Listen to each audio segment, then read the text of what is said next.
So mga kaistorya, isa ako sa nag-invest ng life insurance dahil naiintindihan ko ang kahalagahan nito lalo na nung na-experience kong magkaroon ng pamilya ng mga na-hospital. So isi-share ko lang sa inyo ang information ng regarding sa VUL. So ang VUL o Variable Universal Life Insurance ay isang uri ng life insurance na may kasamang investment component. Sa madaling salita, ito ay isang 2-in-1 product. Meron kang protection or insurance at meron kang ipon na lumalago. Ito yung tinatawag na investment sa iisang plan. Paano nahahati ang pera mo? Kapag nagbayad ka ng premium sa VUL, ang pera ay nahati sa dalawang parte. Ito ang cost of insurance at investment.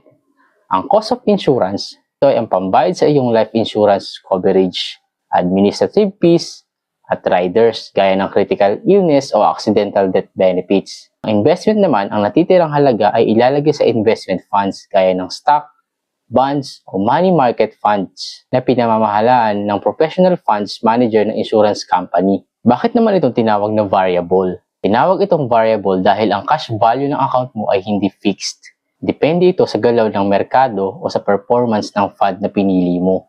Kung maganda ang takbo ng ekonomiya, pwedeng lumaki ang funds value mo. Kung bagsak ang market, pwede rin bumaba ang fund value mo. Bakit ito ang pinipili ng marami? Ito ang mga pros. Dahil sa convenience, living benefits, at flexibility. Sa convenience, hindi mo na kailangan mag-isip kung saan mag-i-invest. Ang insurance company nang bahala sa fund management. Living benefits naman, hindi mo na kailangan mamatay para mapakinabangan ng pera. Pwede mong i-withdraw ang fund value para sa retirement education ng anak o emergency.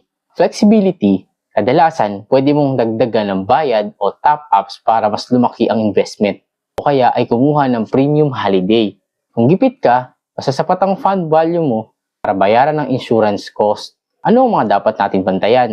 Ito yung mga cons, market risk, charges, management fee. Walang guaranteed return ang investment part. Pwedeng malugi ang fund value kung masama ang takbo ng stock market. Sa charges naman, sa unang ilang taon, malaki ang napupunta sa charges at commission. Kaya hindi agad mabilis lumaki ang fund value sa simula. Sa management fee, may mga bayad para sa mga fund manager na nagpapatakbo ng investment mo. Hindi ako agent, mga kaistorya. Sinishare ko lang sa inyo ang ibig sabihin ng VUL. So, kumuha na kayo habang malakas pa kayo at bata pa kayo.